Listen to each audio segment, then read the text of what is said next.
Si tu as du mal à ouvrir un récipient ou un bocal, ne fais pas trop d'efforts. Passe le couvercle sous l'eau chaude pendant une demi-minute, puis sèche-le pour pouvoir bien le tenir, et tu verras qu'il s'ouvrira comme par magie. Si tu suis une recette qui demande à la fois de l'ail et des oignons, ajoute d'abord les oignons. Lorsqu'ils deviennent presque translucides, c'est le moment idéal pour ajouter ton ail. L'ail cuit plus vite que les oignons. Par conséquent, si tu mets ces deux aliments en même temps dans une casserole, l'ail brûlera et ton plat ne sera pas très bon. Tu aimes les avocats ? Voici comment tu peux facilement vérifier s'ils sont mûrs ou non. Jette un coup d'œil à la queue du fruit. Si elle se détache facilement, c'est que l'avocat est bon à manger. Si elle résiste, mieux vaut attendre encore quelques jours, car il n'est pas encore mûr. Voici comment tu peux savoir si un œuf est frais ou non. Casse-le et vérifie le jaune. Si tu vois qu'il est entouré d'un cercle blanc et qu'il est situé bien au milieu, ton œuf est frais. Le jaune d'œuf est également censé être volumineux. S'il est plat, il vaut mieux ne pas manger l'œuf. Si tu vois que la partie blanche n'a pas de contour net et que ton œuf s'étale, il y a de fortes chances qu'il soit avarié. Pour évaluer la qualité de tes œufs, place un œuf cru encore dans sa coquille dans un bol d'eau. Si l'œuf reste au fond, c'est bon. Si l'un de ses côtés se rapproche de la surface de l'eau, ton œuf n'est pas frais, mais tu peux encore le manger. Mais s'il flotte, il ne doit pas être consommé.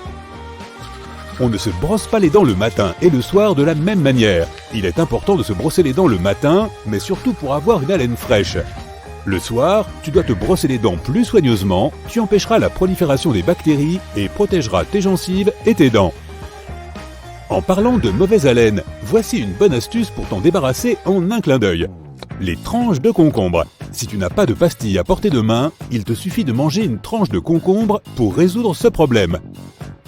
Lorsque tu achètes du beurre de cacahuète naturel, conserve-le à l'envers. De cette façon, il restera bien homogène. De plus, son huile remontera vers le haut, ce qui rendra ton beurre de cacahuète plus facile à mélanger. Lorsque tu poses quelque chose à un petit moment, dis-le à voix haute. Par exemple, j'ai posé mon téléphone par terre à côté de mon lit. Tu mobiliseras ainsi plusieurs parties de ton cerveau, y compris celles qui sont responsables de la parole, et tu t'en souviendras mieux. Tu peux faire la même chose lorsque, par exemple, tu souffles une bougie, débranche ton lisseur, éteins ta cuisinière ou emporte tes clés, ton portefeuille et d'autres objets quand tu sors de chez toi. Finis alors ces petits moments de doute où tu te demandes si tu n'as rien oublié. Si tu rends visite à un ami et que tu apportes quelque chose que tu ne veux pas oublier en partant, mets-le à côté des clés de ta voiture. Impossible de partir sans elles. Si tu as du mal à prendre une décision, joue à pile ou face. Il ne s'agit pas vraiment de laisser la pièce décider à ta place. Mais pendant que tu attends de voir le résultat, ton esprit se mettra automatiquement à penser au résultat que tu souhaites vraiment, mais qui reste inconscient ou inexprimé. Tu es au supermarché et tu veux savoir si telle ou telle citrouille est bonne ou mauvaise. Tape dessus.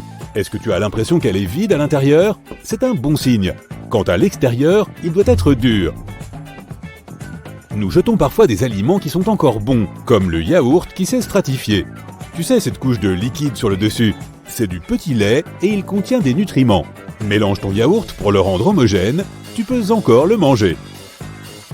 Lorsque tu achètes du poulet, vérifie qu'il n'y a pas de liquide autour. Par exemple, si tu sors du poulet de ton congélateur et que tu vois beaucoup de glace tout autour, il vaut mieux ne pas le manger. Tu emménages dans un nouvel appartement ou une nouvelle maison ? Commence par aménager ta chambre à coucher. Achète un lit avant toute chose. Lorsque tu seras épuisé par le déménagement et le nettoyage, tu auras envie d'un endroit confortable pour te reposer. Voici une astuce qui t'aidera à déterminer si ton huile de coco est frelatée.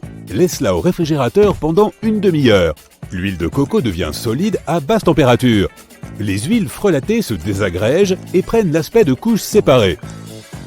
Pour savoir si un oignon est moisi, il te suffit de regarder ce qui se trouve sous la première couche de pelure.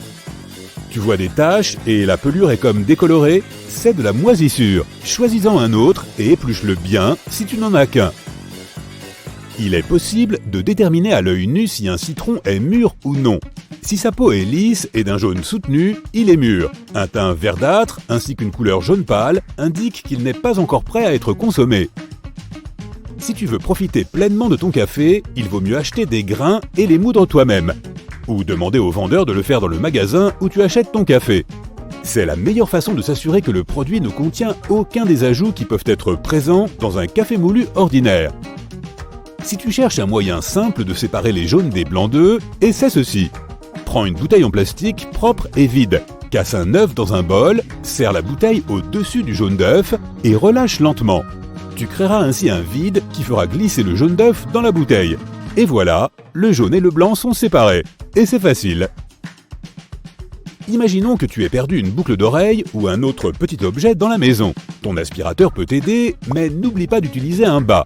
Ainsi, l'objet ne se mêlera pas à la poussière et à la saleté qui se trouve dans le sac. Tu veux emporter ta lotion préférée en voyage, mais elle prend trop de place? Tu peux utiliser un boîtier pour lentilles de contact. Ce n'est pas très encombrant et c'est une solution parfaite pour les voyages de courte durée. Un lisseur à cheveux est un outil étonnamment efficace pour repasser les cols, surtout si tu n'es pas fan du repassage classique. Pour savoir si une pile marche encore, laisse-la tomber d'une quinzaine de centimètres au-dessus d'une table. Si elle rebondit une fois et retombe, c'est qu'elle est en bon état. Si elle rebondit davantage, c'est qu'elle est usée ou sur le point de l'être. Si ton rasoir n'a pas de capuchon, tu peux utiliser une pince à dessin pour couvrir sa lame et pour protéger le reste de tes affaires si tu l'emballes avec des objets ou des matériaux fragiles. Tu peux facilement différencier tes clés avec du vernis à ongles, surtout si elles se ressemblent toutes. Tu n'auras plus à toutes les essayer avant de trouver la bonne. Lorsque tu réchauffes quelque chose au micro-ondes, fais un rond au milieu de ton plat. De cette façon, tes aliments se réchaufferont plus uniformément. Une paille est un outil sympa pour équeuter les fraises, tu ne trouves pas? Un moule à muffins est très utile si tu veux servir différents condiments pour ton barbecue. En outre, il te permettra de gagner du temps au moment de faire la vaisselle. Le danger peut se trouver partout. Les escrocs ont des techniques de plus en plus sophistiquées pour s'approcher de toi et t'arnaquer. Ils utilisent des objets variés, comme des enveloppes dans les voitures ou toutes sortes de trucs bizarres sur les capots, afin de cibler tout le monde, peu importe l'âge et l'origine. On va voir comment reconnaître les signaux d'alerte et ce qu'il faut faire dans ces situations. Il est tard. Tu gares ta voiture dans le parking du supermarché. Tu la fermes et tu pars faire tes courses. À ton retour, tu remarques que quelqu'un a enroulé un t-shirt autour de tes essuie-glaces. Dans ce cas, ne prends pas le temps d'enlever le t-shirt de ton essuie-glace. Au lieu de ça, installe-toi rapidement dans ta voiture et démarre. Cherche un endroit bien éclairé, si possible assez fréquenté, et là tu peux enlever le t-shirt. Il s'agit d'une escroquerie relativement récente utilisée par les criminels pour distraire les conducteurs seuls. En voyant le t-shirt ou le bout de tissu, tu prends normalement le temps de l'enlever. Pendant que tu fais ça, ils peuvent t'agresser, et qui sait ce qui se passerait ensuite. Si tu as des sacs de courses dans les mains, il vaut mieux ne pas les mettre dans le coffre. Tu te retrouves dans une position vulnérable et tu as tendance à être plus lent.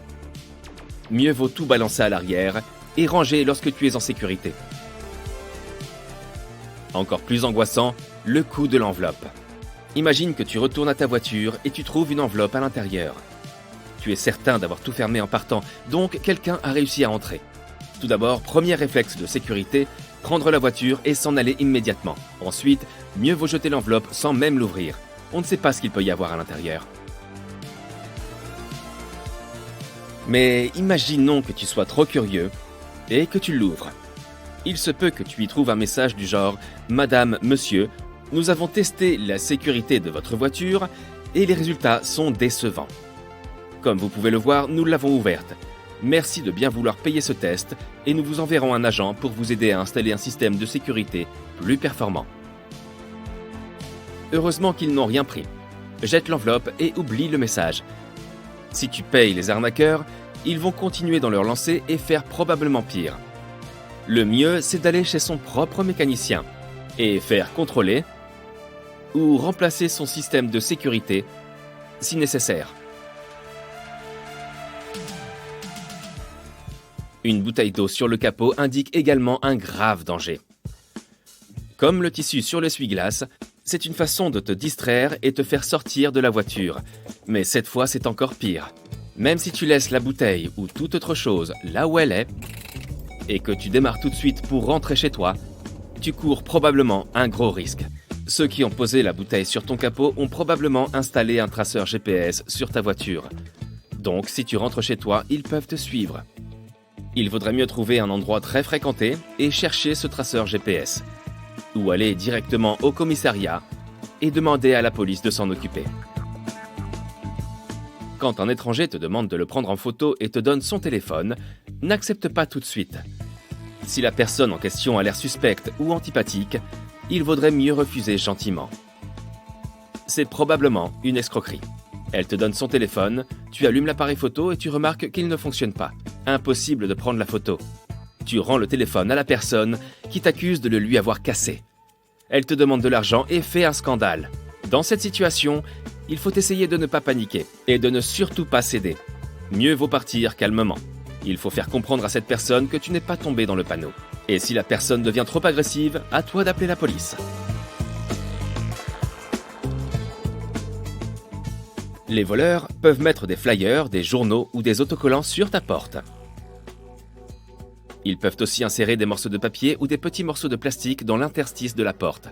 S'ils voient que tu ne les enlèves pas tout de suite, ils comprennent que tu n'es pas chez toi. C'est comme ça qu'ils marquent les appartements qui sont faciles à cambrioler. Après tout, il est plus sûr d'entrer dans un appartement vide. Donc, dès que tu vois quelque chose d'étrange sur ta porte, enlève-le tout de suite. Si un flyer ou un marque-page reste sur ta porte pendant 1 ou 2 jours, les voleurs savent que tu n'es pas chez toi. Bien évidemment, ça peut être de vraies pubs, mais il faut quand même t'en débarrasser. En plus des flyers, tu peux te retrouver avec d'étranges signes sur ta porte ou sur ta maison. Des numéros, des croix ou d'autres symboles. Les cambrioleurs marquent les maisons qu'ils veulent cambrioler au moyen de cette technique. Si tu vois ces signes, mieux vaut appeler la police. Tu rentres à la maison après le travail et tu remarques que tu n'as presque plus d'essence. C'est bizarre, tu avais fait le plein récemment. Tu t'arrêtes à une station-service et tu demandes au mécanicien de contrôler s'il y a une fuite dans ton réservoir. Entre-temps, des voleurs sont peut-être en train de te cambrioler chez toi. Ils ont volontairement vidé ton réservoir pour que tu perdes du temps à la station. Ils ont alors tout le temps de bien fouiller. Si tu es certain d'avoir fait le plein récemment et qu'on t'a siphonné ton essence, il vaudra mieux appeler tes voisins et leur demander de contrôler ton chez-toi. Les cambrioleurs sont aussi capables de mettre en scène un accident pour te faire sortir de chez toi. Méfie-toi. S'il y a réellement un accident, appelle les pompiers. Méfie-toi aussi des appels téléphoniques répétés où l'interlocuteur ne parle pas. S'ils t'appellent souvent, c'est peut-être qu'ils t'ont à l'œil pour un éventuel cambriolage et ils veulent savoir si tu es chez toi. Assure-toi toujours que le compteur du taxi fonctionne quand tu en prends un. Si tu t'assois et que le chauffeur te dit que le compteur ne marche pas, mieux vaut sortir et prendre un autre taxi. Le chauffeur pourrait te demander bien plus que le tarif normal sans compteur, surtout si tu n'es pas du coin. Ta voiture s'arrête en pleine route. Tu appelles donc une dépanneuse. 5 minutes plus tard, un camion passe et te propose de l'aide. Il vaut mieux décliner poliment. Oui, tu vas devoir attendre plus longtemps, mais tu ne vas pas devoir payer plus cher. Il existe des sociétés qui profitent des pauvres conducteurs en difficulté perdus au milieu de nulle part. Cet aimable inconnu va probablement garder ta voiture en otage jusqu'à ce que tu payes le double du tarif normal. Si tu ne sais pas si la dépanneuse qui vient d'arriver est celle dont tu avais demandé l'assistance, rappelle le service et demande-leur de te donner la plaque d'immatriculation de celle qu'ils t'ont envoyée. Si tu dois choisir une place de parking, mieux vaut éviter celle qui se trouve à côté de véhicules plus gros que le tien. Tu deviens facilement une proie pour les criminels, puisque tu es caché derrière un van ou derrière un camion.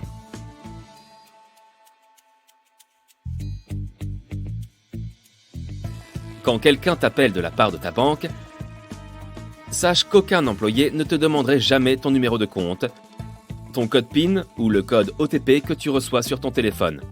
Si on te demande ça, raccroche et appelle ta banque par toi-même. Utilise le numéro qu'il y a sur leur site.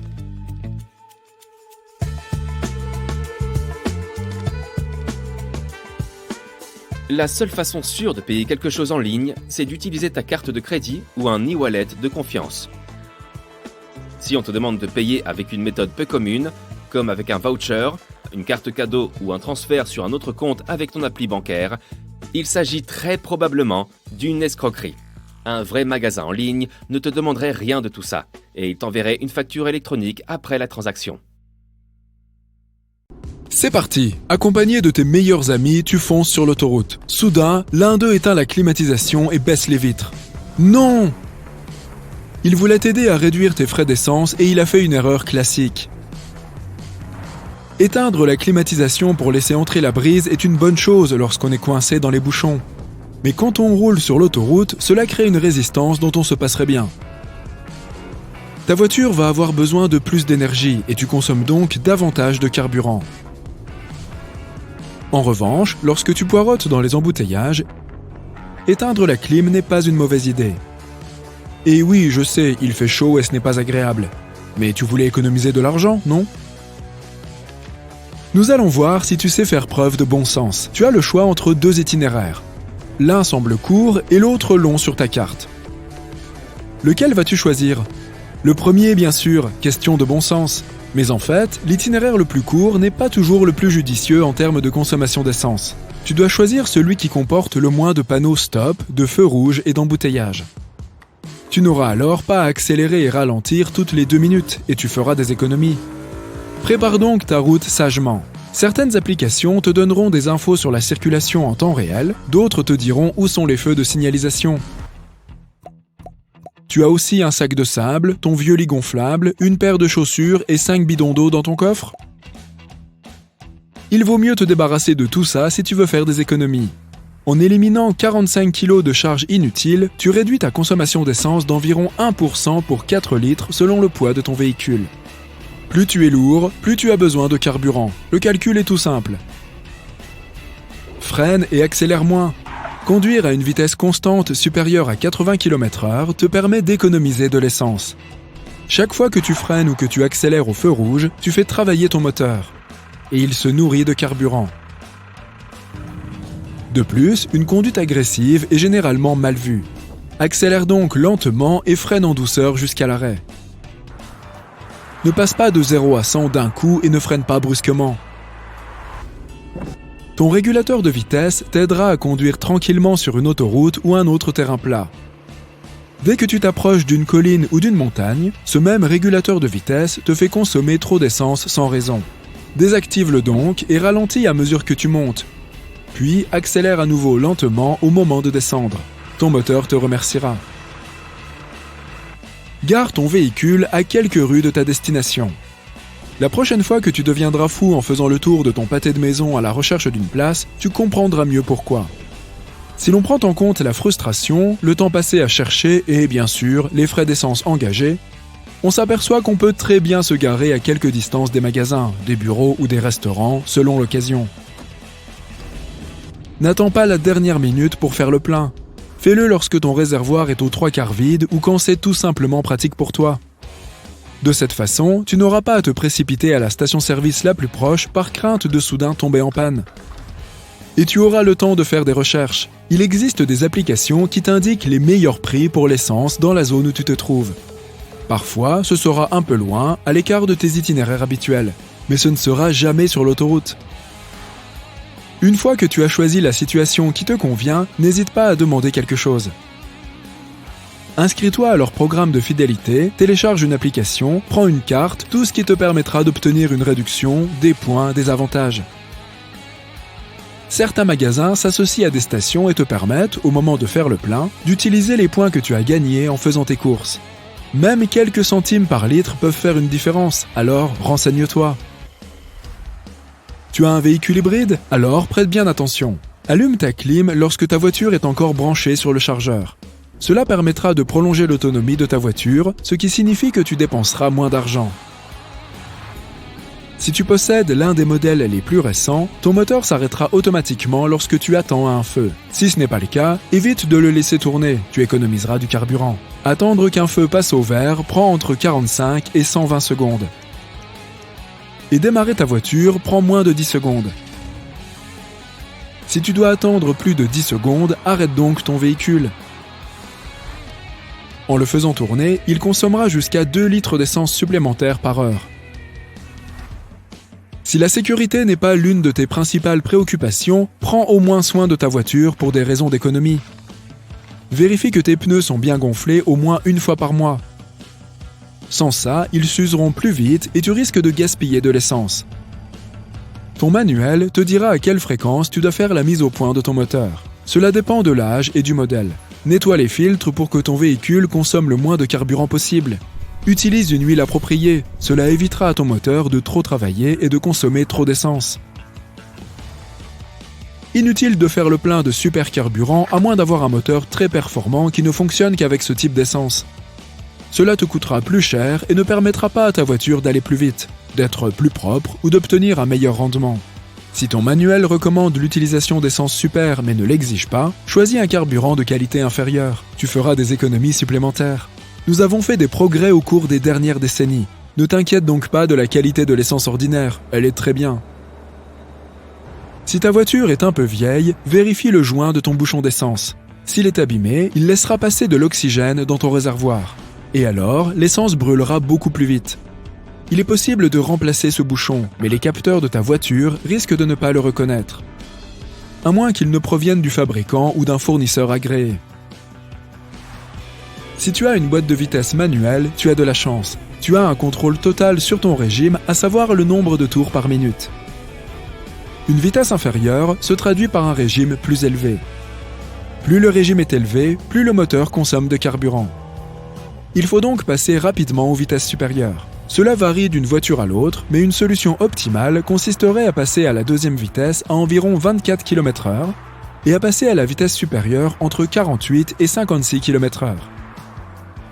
Le coffre de toit et le porte-vélo que tu as installés doivent disparaître. Ils augmentent la résistance au vent de ta voiture et ton moteur doit donc travailler davantage pour conserver sa vitesse. Cela peut se traduire par une surconsommation de carburant de 20% sur l'autoroute et de 8% en ville. Si tu as besoin d'un espace de rangement supplémentaire, opte pour des coffres montés à l'arrière. Si tu es sur le point d'acheter une voiture, opte pour une hybride électrique, hybride rechargeable ou tout électrique. Avec une voiture tout électrique, tu réduiras sans aucun doute tes frais d'essence. Mais supposons que tu ne sois pas prêt pour un tel changement. Dans ce cas, de nombreux modèles existent en version hybride. La Toyota RAV4, la Hyundai Sonata et la Volvo XC90.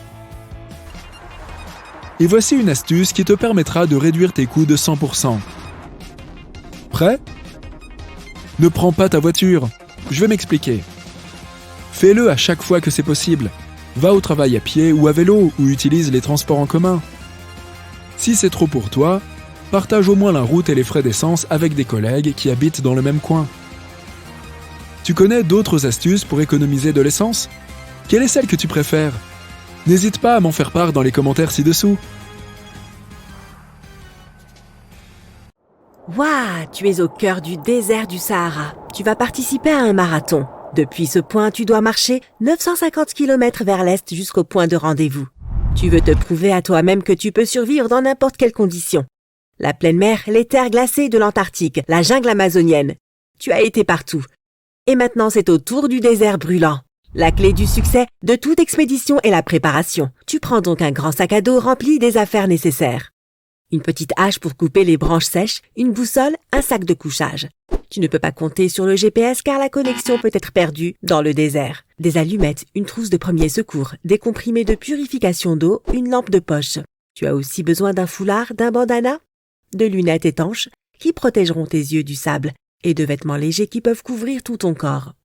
Un imperméable ou une tente te sera également utile. Tu as besoin de tout cela pour protéger ton corps du sable et des rayons du soleil. Pour la même raison, tu emportes aussi des gants. Tu ne peux pas manger des aliments trop nutritifs. Pour les digérer, ton corps aura besoin de beaucoup d'énergie et de liquide. Or, ce sont les choses les plus importantes et les plus rares dans le désert. Les barres diététiques ou les fruits secs sont d'excellentes options. Il te faut aussi de l'eau, beaucoup d'eau. Il est plus sûr d'emporter plusieurs petites bouteilles qu'un seul grand récipient. Si ce récipient s'abîme, tu te retrouveras sans eau. Tandis que si tu as plusieurs bouteilles, tu réduis ce risque. Ton sac à dos est plein et tu es prêt à commencer ton périple. Un hélicoptère te dépose au milieu du désert. Tout d'abord, tu lubrifies tes narines avec une crème hydratante.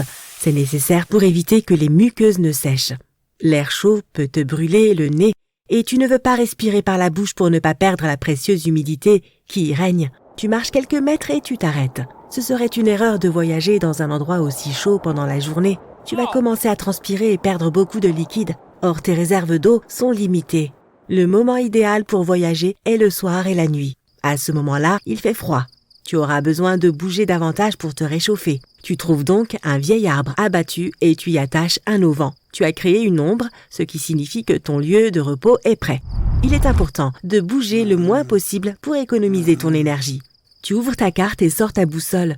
Puis tu vérifies l'itinéraire, tu regardes autour de toi et tu étudies le paysage désertique pour pouvoir t'y orienter plus facilement. Tu veux boire de l'eau mais tu t'arrêtes. Il est préférable de ne pas boire pendant 24 heures pour que ton corps passe en mode survie. Tu fermes les yeux et t'endors. Le sable te souffle au visage. Tu te lèves et tu vois qu'une tempête de sable s'approche. L'arbre près duquel tu as dormi semble trop fragile. Il ne résistera pas à la tempête.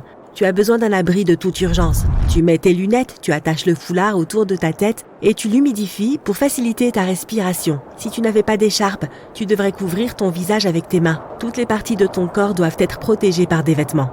De minuscules grains de sable entrent en collision avec ta peau à grande vitesse. Malgré la protection, tu en sens quelques-uns sur ton visage. Il n'y a pas d'abri où tu puisses te cacher à proximité. Cela pourrait être une grosse pierre, un arbre, mais rien. Tu dois maintenant trouver une colline. Pendant la tempête, les grains ne font pas que voler, ils rebondissent aussi sur le sol et les uns sur les autres. Lorsque tu es sur une colline, la plupart des grains de sable tombent le long des pentes et tu es plus ou moins épargné. Tu dois rejoindre un terrain élevé dès que possible, car il est difficile de se déplacer dans de telles conditions. Tu perds trop d'énergie, tu dois même marcher à reculons, le dos tourné au vent pour protéger ton visage. La tempête se renforce. Mais heureusement, tu es déjà en train de t'élever. Tu te retrouves sur une petite colline sablonneuse. Tu enroules ta tente autour de ton corps et tu attends. Fatigué, tu t'endors à nouveau.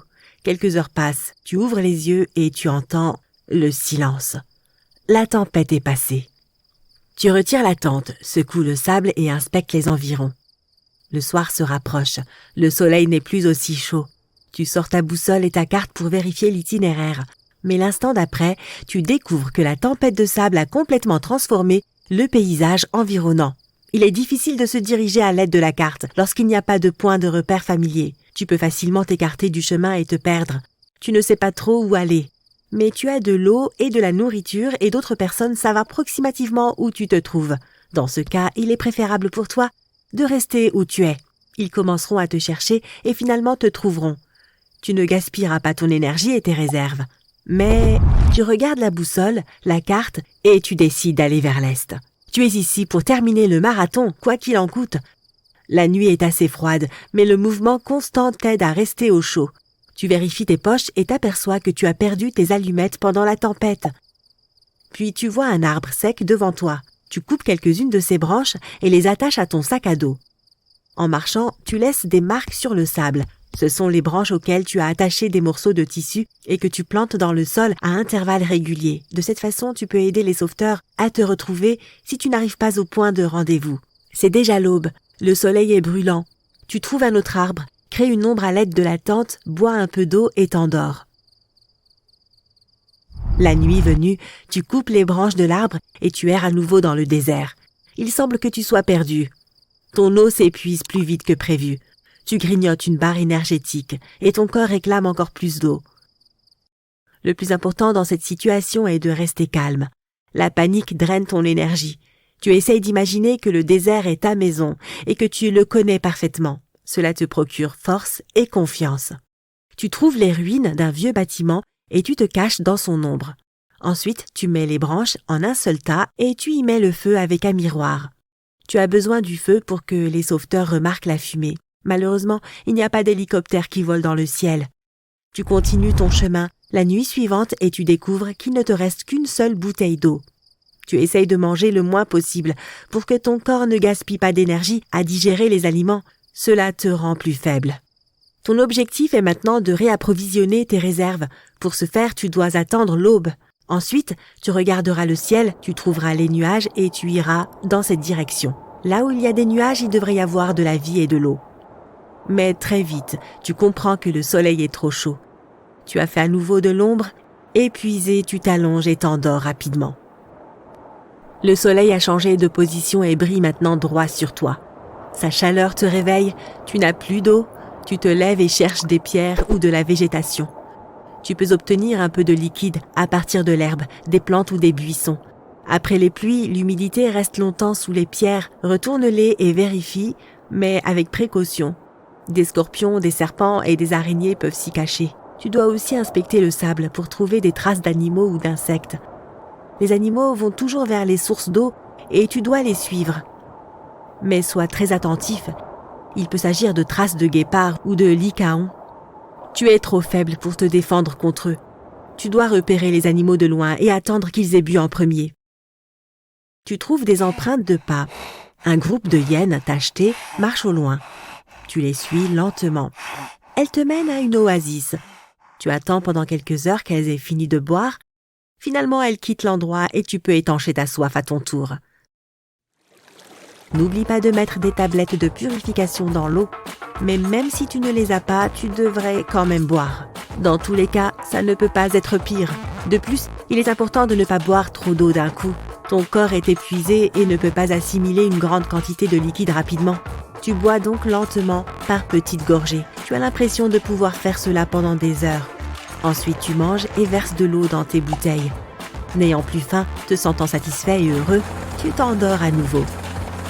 Un bruit te réveille. Un hélicoptère. Il vole juste au-dessus de toi. Tu cries et agites les mains. Mais les sauveteurs ne te remarquent pas. Il est trop tard pour faire un feu. L'hélicoptère s'en va. Réfléchis, réfléchis. Tu sors ton miroir, attrapes un rayon de soleil et le diriges vers l'hélicoptère. Les sauveteurs t'ont remarqué. Tu es sauvé.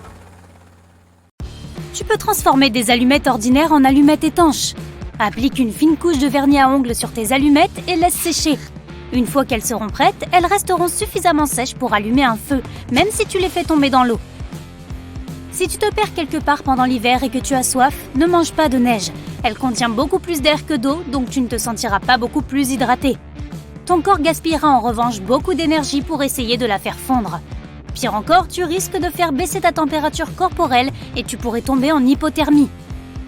Si tu te retrouves nez à nez avec un coyote ou un loup, ne lui tourne pas le dos. Recule lentement tout en faisant face à l'animal. Cela ne fonctionne toutefois que si l'animal est seul. Si tu rencontres une meute, le plus important est de s'assurer qu'elle ne t'entoure pas. Recule vers un arbre et appuie ton dos contre lui. Ensuite, choisis le bon moment et grimpe dessus aussi vite que possible. Plusieurs couches de vêtements te réchaufferont mieux qu'un seul manteau de fourrure ou une seule doudoune chaude. L'air sera emprisonné entre les couches de vêtements, ce qui t'isolera et gardera ton corps au chaud. Si tu te perds dans les bois, essaie toujours de dormir un peu au-dessus du sol. Tu peux t'allonger sur une couche de branches et de feuilles comme lit de fortune ou tendre un hamac entre deux arbres. La nuit, la température baisse et le sol devient froid. Même si tu fais un feu, il pourrait s'éteindre pendant que tu dors et le sol absorbera ta chaleur corporelle. Tu es dans une embarcation au milieu de la mer. Pas de nourriture, pas de filet de pêche et tu as faim. Ce n'était censé être qu'une excursion de 3 heures. Mais tu sais quoi ? Tu peux attraper des poissons à l'aide de tes lacets de chaussures et de n'importe quel objet. Téléphone, montre, clé. L'ombre projetée par le bateau dans la mer peut attirer les poissons et un objet réfléchissant peut servir d'appât. Attache tes clés à tes lacets de chaussures et utilise-les comme une canne à pêche. Même si un poisson ne mord pas, des activités comme celle-ci sont un bon moyen de ne pas perdre la tête en pleine mer. Une courte méditation peut te sauver d'une crise de panique. Tu dois te concentrer sur ta respiration et essayer de la ralentir. Ton cerveau va rapidement se calmer et détourner son attention de la panique. Les masques à oxygène dans les avions fonctionnent sur le même principe. Lorsque tu contrôles ta respiration, ton attention est redirigée loin de ce qui se passe. Tu peux fabriquer une torche à partir d'une bûche. Place une petite bûche verticalement, fais une profonde entaille en forme d'étoile sur le dessus. Mets-y de l'herbe sèche, des feuilles et des brindilles. Une fois que tu as terminé, mets le feu à la bûche et elle brûlera pendant 3 heures maximum. Cela devrait fonctionner quelle que soit la taille et le type de bois. Si tu rencontres un grizzly en colère, n'essaie jamais de t'enfuir car l'ours pourra facilement te rattraper. Au lieu de cela, allonge-toi et ne bouge pas. Les grizzlies n'attaquent généralement que lorsqu'ils voient une menace, donc ils te laisseront souvent tranquille si tu leur montres que tu ne leur causeras aucun problème. Mais cela ne fonctionne qu'avec les grizzlies. Si une confrontation est inévitable, recule lentement et utilise un spray anti-ours. Si tu n'en as pas, le spray au poivre fonctionne de la même façon et devrait désorienter l'ours et le faire fuir. Ou pas. Ne mange pas de baies ou de champignons dans la forêt si tu ne sais pas exactement ce qu'ils sont. Ils pourraient être toxiques.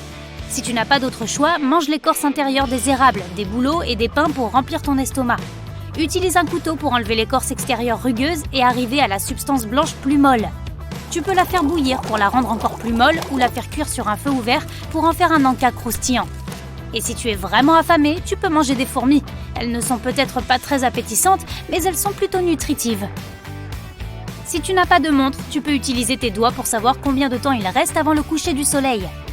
Lève ta main de sorte que l'intérieur de ta paume soit face à toi.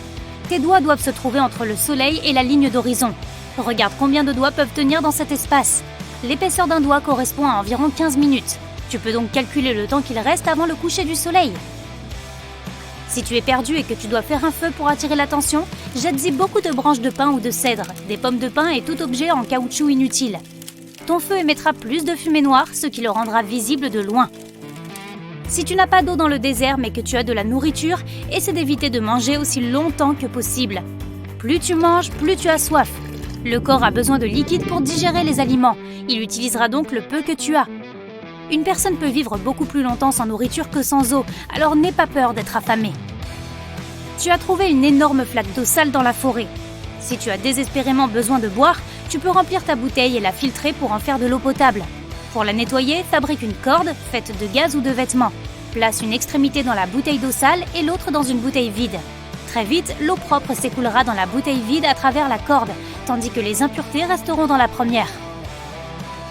Avant de partir en randonnée, remplace tes lacets ordinaires par des lacets en paracorde. Si tu n'as pas assez de corde, ces lacets peuvent te donner quelques centimètres supplémentaires en cas de besoin. Si tu es perdu en forêt et que tu n'as rien pour te réchauffer, alors ramasse des feuilles et de l'herbe sèche sur le sol et mets-les entre 2 couches de vêtements. Cela t'aidera à rester au chaud plus longtemps. Si tu es perdu dans un désert, essaie de bouger le moins possible pendant la journée. Trouve une ombre ou crée-la à partir de matériaux improvisés et abrite-toi jusqu'au soir. La nuit, tu dépenseras beaucoup moins d'énergie et tu utiliseras moins de liquide en marchant. Cela t'aidera à éviter le risque d'insolation. Si tu tombes à travers la glace, n'essaie pas de t'en sortir comme tu le ferais dans une piscine. Si tu poses tes mains sur la glace et que tu essaies de te hisser avec tes bras, elles pourraient se fissurer et te faire retomber dans l'eau. Tu dois étirer tes bras parallèlement à la surface de la glace et étendre tes jambes en arrière pour qu'elles flottent dans l'eau. Dans cette position horizontale, commence à agiter tes jambes comme si tu nageais. Déplace tes bras avec précaution sans mettre trop de poids sur la glace et tu devrais pouvoir t'en sortir. Si tu dois faire un feu alors qu'il y a trop de vent, voici ce qu'il faut faire. Creuse 2 trous l'un à côté de l'autre et crée un petit tunnel souterrain entre les deux. Fais un feu dans l'une des fosses. Le vent ne pourra pas l'éteindre et le feu sera alimenté en air par la deuxième fosse. Cette méthode est aussi utile si tu dois faire un feu sans attirer l'attention. Dans l'obscurité, ce type de feu sera moins visible. Ne jette pas ou n'éclate pas le papier à bulles, emporte-le en expédition avec toi. Il te protégera du froid mieux que ne le ferait une épaisse couverture. Ces minuscules bulles d'air sont un isolant parfait. Il suffit de le mettre entre 2 couches de vêtements pour que le papier bulle empêche toute chaleur de s'échapper. Le plastique dont sont faites les bulles est d'ailleurs imperméable, donc le papier bulle peut aussi t'éviter d'être mouillé. En nageant dans la mer, non loin du rivage, tu peux facilement être emporté par des courants de retour. Si cela arrive, la chose la plus importante à retenir est de ne pas nager à contre-courant. Cela ne fera que gaspiller tes forces et te priver d'énergie, et il est peu probable que tu puisses un jour être plus fort qu'un courant océanique. Essaie plutôt de nager latéralement, le long de la rive. Tôt ou tard, tu devrais sortir du courant, et tu pourras alors nager en toute sécurité jusqu'à la plage. Si tu es bloqué dans un ascenseur en chute libre, n'essaie pas de sauter au moment de l'impact.